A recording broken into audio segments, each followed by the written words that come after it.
Et bonsoir tout le monde et bienvenue pour une toute nouvelle vidéo, une toute nouvelle analyse Kickstarter 1, 2, 3. Ça faisait très longtemps, j'ai eu du mal au début de cette vidéo. Aujourd'hui, nous allons parler de Revolts. Et pour faire cette vidéo, je ne suis pas tout seul, je suis accompagné de Pierrot. Bonsoir Pierrot. Salut, salut. Et accompagné de Nils, joueur en carton. Bonsoir Nils. Et bonsoir. J'espère que vous allez bien les gars. Alors, ça fait un petit moment qu'on avait dit qu'on refait les analyses Kickstarter sur la chaîne. Vous avez pu voir que ça a mis un peu plus de temps, parce que ça fait depuis le mois d'août que je tease ça. Mais c'est bon, ça arrive enfin, on essaie de trouver un rythme, on est désolé au niveau de l'organisation. Nous sommes nuls, c'est une réalité. Mais si vous aimez cette vidéo, n'hésitez surtout pas à la partager, ça nous fera extrêmement plaisir, à la liker bien évidemment. Et dites-nous dans les commentaires si vous allez pledger ce petit jeu. Et je vais laisser la parole à Pierrot parce qu'il a pu tester le jeu, nous expliquer très brièvement qu'est-ce que Revolts, et puis après on va analyser la campagne Kickstarter comme on faisait d'habitude. Dis-nous tout, Pierrot, qu'est-ce que Revolts exactement? Et ben, pour faire très court, Oui, Revolts, du coup, c'est un Battle Royale avec un mécanique de jeu principal du deck building. ok, Donc en fait, voilà, si vous avez aimé les films style Hunger Games, vous n'allez pas du tout être déçu. Si vous aimez les jeux vidéo du type Apex, Fortnite, tout ça, sans la construction, vous n'allez pas être déçu non plus. C'est vraiment le thème qui est bien repris à ce niveau-là, on le sent vraiment bien. Et avec une mécanique de deck building qui est vraiment bien foutue, je trouve, pour mêler à tout ça sans que ce soit trop lourd ni non plus trop léger. On a vraiment un très bon équilibre qui a été fait. ok, ok. Alors là on peut voir qu'il y a des tuiles, alors on peut préciser que c'est un studio nantais, c'est ça qui... c'est un projet Kickstarter français, 100% français. C'est ça. Donc c'est aussi un côté un petit peu cocorico, c'est pour ça qu'on voulait en parler. Mais au-delà de ça, vous qui avez pu l'essayer en Tabletop Simulator, ça vous a permis d'avoir un petit peu un ressenti au niveau du jeu. Et vous m'en avez dit en tout cas que du bien, donc on va un petit peu dérouler la campagne. Puis tu pourras nous préciser au fur et à mesure un peu ce que toi tu peux rajouter comme complément au niveau des règles. Mais ta première partie, brièvement, t'en as pensé quoi avant de démarrer l'analyse? Pour faire très brièvement, du coup, j'ai pledgé Day One. Ok, d'accord. Bon, bah, on peut voir que ça a plutôt bien fonctionné. Je sais Ouais, pas j'ai si pas hésité, ouais. Module TTS, je sais pas s'il est disponible pour tout le monde ou c'est que pour... Oui, il est dispo. Tu as Il est le Il est lien dispo. dans la dispo. campagne. Il Ok, faut, ouais, tu rejoins leur Discord, tout ça, puis tout est expliqué pour pouvoir le tester. ok, très bien. Bon, bah écoutez, on vous mettra le lien du Discord dans la description, comme ça vous pourrez directement rejoindre. On peut voir qu'ils sont bientôt rendus à 70 000 € pour un palier de 25 000, donc ce qui fait qu'ils ont quasi triplé leur demande de financement, donc c'est plutôt une excellente chose. Et ils sont à 836 backers, contributeurs, et il reste encore une petite semaine. Est-ce qu'ils pourront atteindre les 1000? J'aimerais bien, là, il leur manque pas des masses, hein, à peine, enfin un peu plus de 150 personnes, je pense que ça peut être faisable, un petit coup de com sur les dernières 24 heures, donc c'est plutôt Voilà, une bonne avec le chose. rush de fin de campagne, il y a Ouais, moyen. les 48 dernières heures, tout ça. Puis en plus, à 70 000, tu as un stretch goal encore un peu plus tard qui a du coup pas mal. Parce que tu as tout simplement un personnage supplémentaire qui va être débloqué. Donc un personnage plus de Mm. joie, d'asymétrie, plus de rejouabilité quoi, au final. Oui, complètement. Alors, au niveau des pledges, nous en avons combien exactement? Je crois que nous en avons deux. Ah, trois Ou pledges. trois pledges, exactement. Nous avons le premier, donc qui est à 50 dollars, enfin 50 euros, où là, tu as la boîte standard, tu as le core box, ni plus ni moins, avec tous les stretch goals intégrés à l'intérieur, on est d'accord? On est d'accord. Très bien. Parce que des fois, vous le savez, pour ceux qui, bah, peut-être pour ceux qui découvrent la campagne, la chaîne, je veux dire, des fois, il m'arrive de dire des conneries, donc il y a toujours quelqu'un qui vient pour, pour contrer ce que j'ai à dire.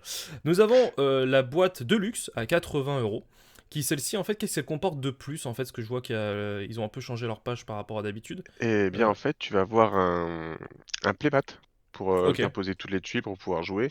Et si je dis pas de bêtises, tu as Les aussi sleeves. les sleeves pour toutes les ok. cartes. Oui, Playmat plus sleeve, Ouais, donc c'est ça. pour 30 euros de plus par rapport à la boîte core ouais. box. Ouais. D'accord. Ça me paraît honnête. C'est pas. Et puis après, il y avait l'édition légendaire. Alors non, il y avait deux éditions légendaires. Oui, il y avait celle des premières 24 heures, je suppose, là, Ouais. Ouais, ok. C'est ça. Donc celle-ci, elle a 120 dollars. 120 euros, excusez-moi. 120 euros. Donc là, il y a la même chose. Playmat, sleeve, mais qu'est-ce qu'elle a en plus? Une boîte différente. Alors, il y a deux playmats supplémentaires. Un playmat sur le côté qui va permettre de mettre la rivière de cartes qu'on appelle du coup, l'interface pour récupérer les cartes. Ok, Et une autre rivière avec un autre playmat avec une autre rivière un peu plus particulière des cartes qu'on aura plus rarement en cours de partie. Donc deux playmats séparés parce qu'ils voulaient pas faire un playmat énorme qui va ok. être compliqué à mettre sur la table. Donc là, tu l'agences un petit peu comme tu veux. Et du coup, toutes les tuiles du jeu qui vont faire le plateau, tu vas déplacer ton environnement, vont être en acrylique. Ok, d'accord. Et ça, c'est stylé. Ah oui, ça j'avoue. Ah, c'est ça, méga j'avoue, stylé quand tu vois les illustrations en plus. Oui, bah oui, c'est ce qu'on déroule. Donc en fait, en gros, explique-nous concrètement ces tuiles, et c'est des tuiles que tu avances au fur et à mesure. Quel est l'objectif en fait parce qu'un Battle Royale, c'est donc le dernier à être en vie. Là, l'objectif, c'est de tuer donc tes adversaires, enfin de battre tes adversaires, mais sous quelle forme en fait? C'est des combats au corps à corps avec des dés, avec des cartes, ou tout se joue qu'avec des cartes? Parce que je vois qu'il y a aussi des dés sur le plateau, je sais pas si Et un c'est des petit dés peu des... ou. Alors, en fait, t'as deux façons de gagner au jeu. Donc c'est soit d'obtenir 5 points Rivals, du coup ils appellent ça, remporter la Ok, partie, ou d'être le dernier survivant, tout simplement. Et du coup, pour tout ce qui est combat, en fait, ça va être en fonction des cartes que tu vas jouer. Les cartes vont te permettre, vont t'indiquer en fait là, celle que tu es en train de montrer, par exemple. euh, en haut de la carte, on voit donc les symboles ah des oui, balles, c'est-à-dire où c'est une attaque qui va être physique. Tu as la d'accord. distance en haut à droite, et en plein centre, c'est le nombre de dégâts qu'elle inflige. Ok, Donc tu cibles un joueur, tu joues la carte donc pour l'attaquer, et ensuite le joueur il va se défendre en lançant des dés. Il en lance deux de base, suivant certaines choses qu'il peut mettre en place avant, il peut en lancer davantage, et chaque réussite sur ces jets de dés, c'est des dégâts qu'il aura en moins. ok, ok, Voilà. Donc après, tu as les attaques physiques, tu as les attaques psychiques, tu as deux types d'attaques. Et le petit truc qui est intéressant, c'est qu'en fait, en fonction du nom, enfin, du point de vie de ton adversaire au moment où tu le blesses, plus il a de points de vie, plus tu vas récupérer des points en fait qui te permettront de faire des pouvoirs ensuite. Donc en ok. gros, il n'y a pas trop de tout le monde s'acharner sur un seul parce qu'il Ça, deviendra de moins en moins intéressant en fait. Ok, ça me fait un peu penser comme dans Dice Throne où quand t'attaques le plus fort, tu pioches une carte. Enfin, c'est un bonus supplémentaire qui Ouais, c'est ça. évite justement cet acharnement sur un seul joueur. C'est très bien. C'est simple, mais je trouve que ça permet d'éviter qu'il y en ait un autour de la table qui passe une mauvaise, une mauvaise soirée. En parlant de soirée, en termes de durée de jeu, on est parti sur combien de temps en tout Parce que là, ils disent à peu près entre 40 et 120 minutes. Toi, t'es passé via un module TTS qui peut Ouais, nous peut-être on a joué ralentir sur aussi un peu TTS. la Donc partie. la partie à 3 joueurs avec TTS et sachant qu'on découvrait, on tâtonnait un petit peu, on a joué 80 minutes de mémoire, 80-90 minutes. Ok, ça va. Ah. Ça va, je m'attendais à pire. Mm. Et ça peut aller jusqu'à Donc 6 joueurs, donc c'est ça peut plutôt être que cool. si joueurs. Automatiquement, forcément, ça rallongera les durées de partie parce que tu auras le tour de chacun et tu peux pas compresser son tour. Ok. Mais après, les tours, une fois que tu connais, franchement, sont fluides, ça va assez vite, hein.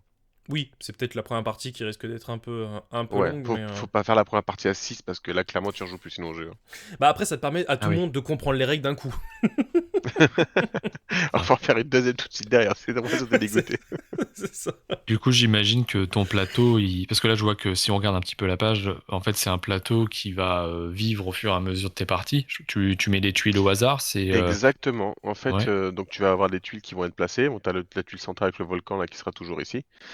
Et en fait, pour ceux qui connaissent un petit peu les styles Battle Royale qu'on peut avoir en jeu vidéo, donc moi celui que je connais le plus, on va dire c'est Apex, mais il y a Fortnite qui est énormément connu, la zone qui se restreint en fait au fur et à mesure de la partie, Mm. où tu as de moins en moins Ouais, d'espace. Bah là, c'est représenté par des tuiles que tu vas enlever. Là, c'est qui tombent dans le vide, entre guillemets, ou tout ce genre de choses. d'accord. Donc vaut mieux pas être sur cette tuile-là parce que tu prends c'est pas mal de dégâts quand même. Je parle en connaissance de cause. Ouais. Mhm. Mais bon, t'es pas éliminé direct. Pour le coup, c'est éliminé vraiment que quand t'as plus de points de vie. Mais voilà, Ouais, t'as cette tension-là à gérer parce que vraiment, tu vas te retrouver forcément à aller de plus en plus tout le monde vers le centre. Vraiment comme un style Battle Royale. Ok. T'as toutes les tuiles au départ d'extérieur. En gros, t'as trois phases dans la partie. Donc la première phase, t'as toutes les tuiles de l'extérieur qui vont disparaître, puis celle du centre avec une petite barre sur le côté, et enfin, bah, t'es sur la dernière au centre. Ok, d'accord. Ok, plutôt cool. Donc là, je déroule un petit peu donc la partie du Kickstarter. Donc en tout, il y aura quasi 250 cartes, hein, c'est ce qu'ils annoncent au niveau du jeu de base sans les stretch goals. On est bien d'accord Mhm. là-dessus. Donc les fameux plateaux évolutifs, là, les tuiles, excusez-moi. Donc ils ont aussi mis un mode 2 joueurs. Je Ouais, vois qui est... exclusif gratuitement pour la campagne. Ok, d'accord. Bon, c'est Donc en fait, plutôt une bonne l'intérêt chose. de jouer ces drones, c'est de bouger un personnage supplémentaire. En fait, parce que si tu joues chacun de ton côté quand tu es à deux, tu te rends compte jamais. Donc là, c'est pas vraiment un personnage à part entière, même s'il peut faire beaucoup de choses comme un personnage. Mais du coup, tu vas avoir deux persos qui se déplacent face à deux persos, donc ça va beaucoup plus souvent se croiser. Sachant que Ok. comme c'est un drone, tu peux tenter de hacker le drone de l'adversaire pour en tirer bénéfice pour toi. Ok, d'accord. Ah oui, donc ça rajoute un peu Ouais. plus entre guillemets, une complexité, mais à deux joueurs Ouais. qui peut être Ouais. intéressante. Ok. Alors moi, tu vois, typiquement, c'est le genre d'annonce qui me fait réfléchir à deux fois parce que justement, j'ai l'impression quand j'entends ça que c'est un jeu pour 3 joueurs minimum qui a été adapté avec un module pour pouvoir éventuellement jouer à deux. Et ça me dérange un petit peu. Alors après, ça se comprend dans ce type de jeu-là parce que tu as de l'exploration et parce que Hmm. forcément, quand tu as de la confrontation et que tu dois explorer la map, si t'es que 2 joueurs, en effet, je comprends. Mais c'est vrai que cette histoire de drone là, moi, ça m'enchante un peu moins que si j'avais un vrai jeu de joueurs qui pouvait se jouer à plus. Bah, Mais bon, en fait, c'est un peu le problème, j'ai l'impression, de beaucoup de jeux en fait aujourd'hui qui ont besoin d'avoir un cahier des charges et qu'il y en a beaucoup qui se disent, tu vois, moi par exemple, mm, pour ce style de jeu-là, j'hésite à le prendre, tu vois, mais je sais que quand je vais jouer, à part avec vous au niveau de l'équipe, mais sinon, de manière générale, j'y jouerai à deux, peut-être voire trois grand ouais, maximum, tu vois. ouais, Donc, exactement. donc d'avoir un mode de joueur qui peut. Alors, je suis d'accord avec toi dans le sens où ça sera pas la même expérience qu'à 6, mais ça te permet de pouvoir jouer d'une autre façon et d'avoir au moins de ressentir un peu des sensations quasi identiques, j'ai envie de dire. C'est pas déconnant, c'est pour essayer de toucher un peu à tout le monde, mais après, il pourrait très Ouais. bien dire bah non, le jeu il joue qu'à 4 de 4 à 6, mais là t'aurais eu beaucoup moins de backers parce Ah que oui, peut-être que oui, les gens auraient peut-être pas eu le setup nécessaire pour pouvoir jouer. c'est Enfin, sûr. Mm. mais je Moi, je suis comprends tout ton à point de fait vue, Ouais, ouais. d'accord avec toi. ouais. Je suis tout à fait Honnête- d'accord avec toi, mais justement, moi, c'est ce qui me fait hésiter à pledger, c'est cette partie de joueur, parce que comme tu l'as dit, c'est ma config Hmm. qui revient le Ouais, plus souvent. de base, ouais. Et donc, quand tu joues à 3 ou plus, du coup, t'as une foultitude de jeux que tu as envie de sortir qui se jouent mieux dans ces configs-là.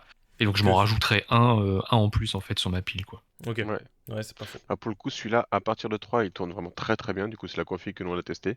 Ok, Après, tu peux y jouer à 2 sans le mode drone, mais je pense clairement que tu passeras, enfin, tu seras beaucoup moins intéressant pour le coup. ok. Non, mais c'est bien de le dire aussi. Mais 3 joueurs, ça permet quand même de se dire qu'à 3, ce qui est pas non plus une grosse config par rapport à 6 Ouais, joueurs, mais à 3, ça permet quand même de pouvoir passer un bon moment. ouais. Au niveau, donc, c'est ce qu'on disait tout à l'heure, la core box, donc, qui sera, elle, alors ce que je vois marqué retail price, mais donc on est d'accord que le jeu sortira en boutique, il est prévu pour être sorti en boutique. Alors du coup, que sur le Discord, ils en parlent un petit peu. Enfin, Oui, d'ailleurs, n'hésitez pas à y aller parce que franchement, ils sont vachement à l'écoute sur tous les conseils qu'on peut leur donner, les retours. Parce que là, il y a encore il y a vraiment des fans du jeu qui jouent presque tous les soirs sur le module TTS et qui ça font c'est des cool ça. retours régulièrement, qu'ils en prennent vachement en compte, que ce soit même pour les illustrations du playmat, pour les tuiles acryliques. Vraiment, la communauté Ouais, pour ils eux, elle sont est très hyper actifs. importante. Ouais. Ouais. Et l'objectif, c'est qu'ils sortent en boutique. Après, c'est leur premier jeu. La campagne, si elle marchote à moyennement, bah, ça risque d'être compliqué, mais c'est vraiment l'objectif, si derrière, elle sort en boutique.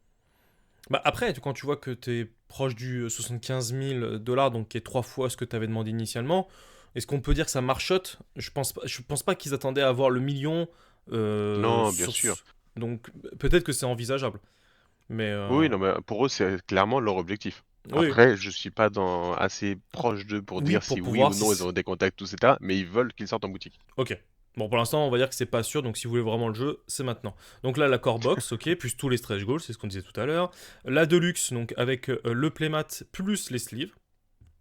D'ailleurs, là, Ça, par voilà, on contre, qui parlait des sera. 3 zones, là, on voit bien les 3 zones sur le Ah oui, playmat. C'est vraiment exact. toute la zone extérieure, la zone centrale avec la petite bande qui est les petits excroissants sur le côté, et la troisième Et vraiment au après, centre du coup. ok, d'accord.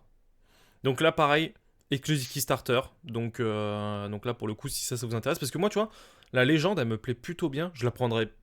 Je sais pas si je la prendrais parce qu'il faudrait que je teste le jeu, mais d'avoir le matos comme ça de qualité, je trouve ça Ouais. bien qu'ils puissent proposer plusieurs gammes comme ça entre guillemets je sais pas comment dire, mais genre tu personnalises ton jeu d'une manière encore plus élevée. C'est pas pour tout le monde. Le jeu, peut-être enfin, s'il vaut 50 euros ou 60 euros, c'est que c'est un jeu. Mais là, c'est bien parce que tu te dis, j'ai les playmats, j'ai les acryliques et tout. Enfin, vraiment, tu mets la qualité sur ton jeu, quoi. Après, faut qu'il Ouais. sorte derrière, mais ça fait une Ouais, énorme boîte, j'aime beaucoup, quoi.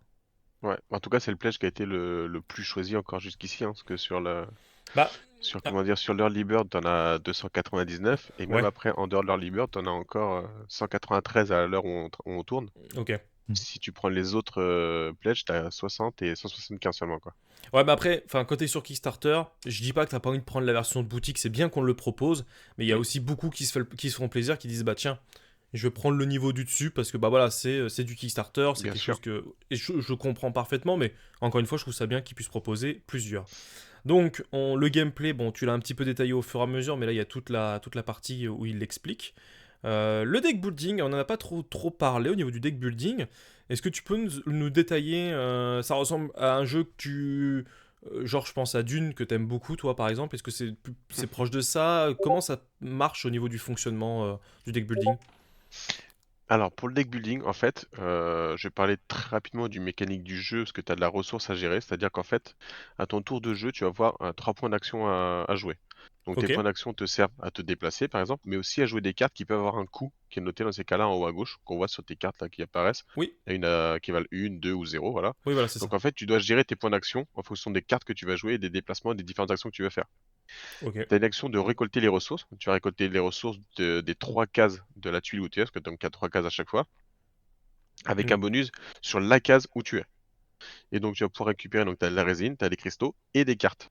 Et en fait, quand tu récupères des cartes, donc si t'es pas sur la case qui permet de récupérer tes cartes, bah, tu vas choisir une carte parmi celles qui sont les deux qui sont retournées de face.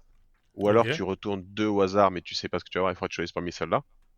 Si jamais tu es sur la case qui te permet donc de récupérer donc des cartes, tu fais une pioche améliorée, tu vas avoir beaucoup plus de choix pour choisir ta carte. Mais à chaque fois, toutes les cartes qui ne sont pas choisies, elles sont défaussées, elles ne sont pas laissées disponibles aux autres. Donc Ok, mine de rien, d'accord. si tu fais attention à ce que récupèrent les autres, tu peux avoir une stratégie de combo à essayer de ne pas leur laisser. Ok, d'accord. Ok. Donc là, on peut voir qu'au fur et à mesure, donc ce que tu disais tout à l'heure, le plateau s'enlève avec les tuiles, les cartes qui te montrent au fur et à mesure que les tuiles Ouais, s'enlèvent. exactement. Donc c'est le côté un peu Battle Royale. Non, franchement, moi, c'est vrai que vous en avez beaucoup parlé, et par manque de temps, surtout en ce moment, je suis un peu dans le jeu, donc j'ai pas eu le temps de tester le module TTS. Mais si tu me dis qu'il y a beaucoup de monde qui sont dispo sur le serveur, peut-être qu'un soir, je viendrai au moins voir une partie jouer. Ah ouais, mais Mais tous les soirs. Hier, ils ont proposé une partie à 23h par exemple. ouais, c'est ouf, quoi. Mais tu vois, je trouve ça bien. Tu vois, je trouve que c'est aussi un gage de qualité par rapport à d'autres Kickstarter. Là, t'arrives, t'as le livre de règles, t'as le module sur TTS. Franchement, je trouve que ça te montre en tout cas que les gars, au moins, ont bien bossé le projet et qu'ils ont envie de te dire, bah écoutez les gars, nous on a bossé le projet, voilà ce qu'on vous propose, et les gens peuvent essayer. Tu vois, au moins, t'as un module TTS, même si c'est pas la même sensation que le vrai jeu de base, on est d'accord là-dessus. Bah ça permet au moins de pouvoir tester, de voir si tu pledges ou pas. Et je trouve que beaucoup de Kickstarter devraient s'inspirer, et je le dis à chaque fois, mais c'est vrai que dès que tu as un module qui te permet de pouvoir essayer le jeu, bah ça te permet au moins de, quand tu vois la pléthore de Kickstarter qu'il y a en ce moment, bah ça va te permettre de mieux tester, de mieux essayer, de mieux pledger ou non en fait si ça te plaît ou pas, quoi. Hmm. Donc, euh, donc Ah, plutôt cool. totalement, la page est vraiment réussie, hein. Moi, je trouve qu'elle est vraiment très bien faite. Et puis On on n'a a pas eu... parlé des illustrations, elles sont absolument superbes. Ouais. Moi, je trouve vraiment que Les c'est illustrations, elles très sont beau. magnifiques. Alors j'aurais pu malheureusement, j'ai plus le nom en tête de la personne qui fait les illustrations, mais ils le disent Ouais, bien dans leur fac, c'est pas rien à voir avec une illustration faite par IA. Donc c'est vraiment un illustrateur qui ouais. fait toutes les cartes. Elles sont vraiment ouais, magnifiques. Ouais, mais Et petit truc qu'on n'a pas dit au niveau du gameplay aussi, oui. qui permet d'amener l'interaction, même à la limite si on joue à deux, ce qui fait un peu peur à Nils, c'est que à chaque tour, à partir du deuxième, tu vas avoir des sponsors qui vont arriver sur la carte, qui vont être déployés pour me Ok. permettre de récupérer des bonus, mais seulement pour le premier qui va arriver. Et Oui. donc là, Ok. forcément, tu risques d'avoir les déplacements des personnes qui vont converger vers le même endroit et donc amener des combats, donc de l'interaction. Ok. Oui, comme dans Fortnite, quand ils font tomber des, entre guillemets, des caisses de cargaison et C'est compagnie, ça, ça attire un peu tout le monde au même endroit, ce qui fait que ça génère du combat ou du moins une rencontre. Du moins. c'est ça. C'est là que tu vas récupérer des cartes un peu plus puissantes, tout ça, et puis éventuellement aussi des points en plus. Ok, ça marche. Donc toi, Pierrot, tu nous as dit, je pledge. Nils, C'est de ton fait, côté. convaincu. Moi, je suis encore en réflexion. Je pense que, sincèrement, ouais, je vais le prendre. Je pense que je vais le prendre parce que finalement, tout ce que je vois, tout ce que j'en entends, c'est que du bon. Et voilà, il y a juste ce petit bémol sur le 2 joueurs, mais c'est un petit bémol en soi. Oui. Mhm. Mais ouais, en tout cas, je pense que je vais finir par le prendre. Ok, plutôt version légende ou enfin ouais, légende édition ou plutôt l'édition on dirait Kickstarter celle du milieu, la Non, je Et luxe. pense que t'as pas laissé le choix, même pas l'accord, hein. je pense que ce sera la légende parce que, ne serait-ce que pour les tuiles acryliques. Ouais, je trouve que Je- c'est le petit côté qui fait plaisir. Ça, Ouais, les tuiles acryliques, j'avoue, ouais, ça fait totalement, ouais. ça fait kiffer. Moi de mon côté, je pense que j'aimerais, enfin c'est pas que j'aimerais, c'est que je voudrais faire une partie avant de pledger, parce que bon c'est quand même 120 € et ça reste Mhm. une somme quand même pour un jeu. Mais j'avoue que visuellement, puis avec tous les retours que j'en ai entendus, j'ai très envie d'essayer, de voir ce que ça vaut. Putain, ouais, quand tu vois les acryliques là, elles Ah, sont ils Et sont bah dingues, justement, incroyables. franchement. Ouais, ouais. comme Mm. je disais, ils sont à l'écoute de la communauté. Tout ce défilé de ce que tu as dans la boîte de légende, par exemple, ça n'était Oui. pas au début de la page. Et ça a été beaucoup remonté, etc. Ils disent ce serait vraiment bien, les gens ils savent pas exactement ce qu'il y a, ça rend pas visuellement, ça donne pas envie. Hmm. Enfin, ça donne, on se donne moins, on sait pas Ouais, vraiment ce qu'il va y avoir. c'est ça. Et du Alors que coup, là, ils ont t'as un truc écouté, qui ils ont est. fait voilà, ils ont fait l'illustration, et puis mine de rien, en plus derrière, ils ont les pledges qu'on suivi, quoi. Mm. Ouais, non, la boîte est super belle, les acryliques et tout franchement, sont sublimes. On termine par les frais de port. Vu qu'on est en France, nous, honnêtement, 7,50 € de frais de port, je trouve ça C'est assez fou. cadeau. C'est cadeau, quoi. Ouais. Et la TVA C'est est clair. incluse dans le prix déjà du En pledge. plus. Oh, Ouais. mais Ah, que des non, mais que des c'est un bonnes projet choses. français. C'est un projet français qui récompense les backers français, quoi. Ah bah, Clairement. Et complètement. Mais c'est produit en France ou pour que ce soit si peu cher au niveau des frais de port, enfin en Écoute, Europe il n'y a ou pas de figurine, alors peut-être. T'avoue, j'ai pas cette information-là. D'accord. Non mais c'est bon, ce serait bon à savoir. Ouais, la TVA inclus, bah écoute, c'est super. Puis au niveau des stretch goals, ça rajoute donc des cartes, les doubles boards, on les avait vus au tout départ. Mhm. Les graphiques schéma cards, j'avoue que ça c'est des trucs qui me font moi assez kiffer, parce qu'en tant que joueur de cartes à collectionner, ce côté un peu brillant, bling bling, c'est des choses qui nous font plaisir.